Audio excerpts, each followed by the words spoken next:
కీర్తనలు 104 అధ్యాయం. నా ప్రాణమా, యెహోవాను సన్నుతించుము.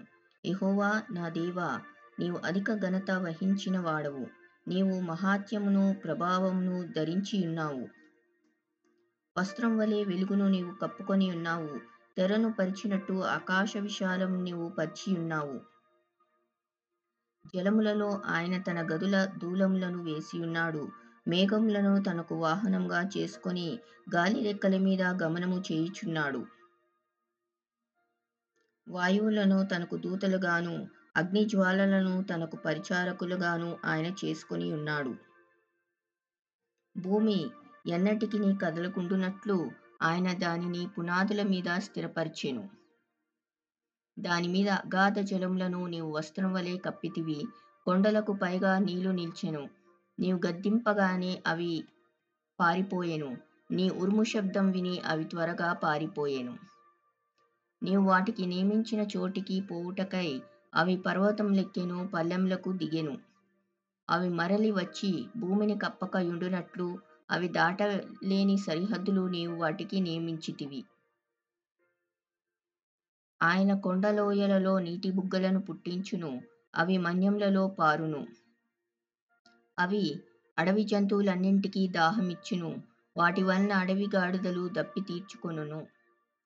వాటి ఒడ్డున ఆకాశ పక్షులు వాసం చేయును. కొమ్మల నడుమ అవి సునాదం చేయును. తన గదులలో నుండి ఆయన కొండలకు జలధారలనిచ్చును. నీ క్రియల ఫలము చేత భూమి తృప్తి పొందుచున్నది.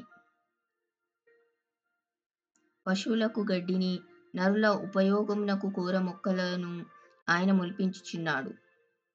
అందుమూలమున భూమిలో నుండి ఆహారమును, నరుల హృదయమును సంతోషపెట్టు ద్రాక్షారసమును, వారి మొగములకు మెరుగునిచ్చు తైలమును, నరుల హృదయమును బలపరచు ఆహారమును ఆయన పుట్టించుచున్నాడు.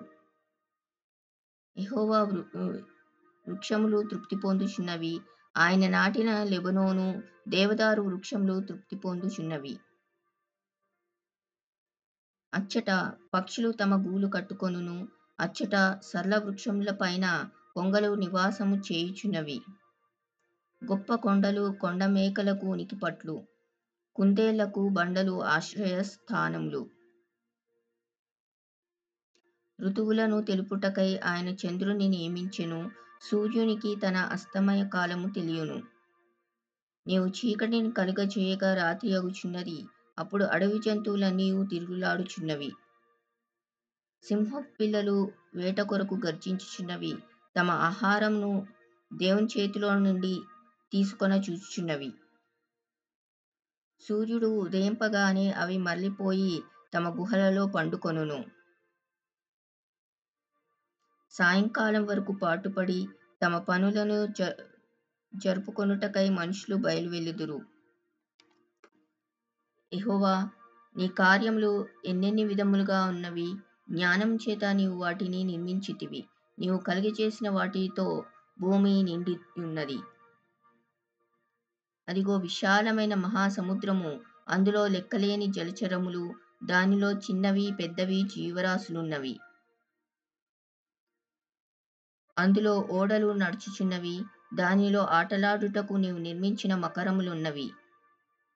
తగిన కాలమున నీవు వాటికి ఆహారం ఇచ్చెదవని ఇవన్నీ నీ దయ కొరకు కనిపెట్టుచున్నవి. నీవు వాటికి పెట్టునది అవి కూర్చుకొనును. నీవు గుప్పిలి విప్పగా అవి మంచి వాటిని తిని తృప్తిపరచబడును. నీవు ముఖము మరుగు చేసుకొనగా అవి కలతపడును. నీవు వాటి ఊపిరి తీసివేయినప్పుడు అవి ప్రాణములు విడిచి మంటిపాలగును. నీవు నీ ఊపిరి విడువగా అవి సృజింపబడును. అట్లు నీవు భూతలమును నూతనపరచుచున్నావు. యెహోవా మహిమ నిత్యముండునుగాక. యెహోవా తన క్రియలను చూచి ఆనందించునుగాక. ఆయన భూమిని చూడగా అది వణుకును.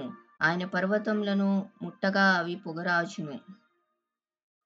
నా జీవితకాలమంతయు నేను యెహోవాకు కీర్తనలు పాడెదను. నేనున్నంత కాలము నా దేవుని కీర్తించెదను. ఆయన గూర్చిన నా ధ్యానము ఆయనకు ఇంపుగా ఉండునుగాక. నేను యెహోవా యందు సంతోషించెదను.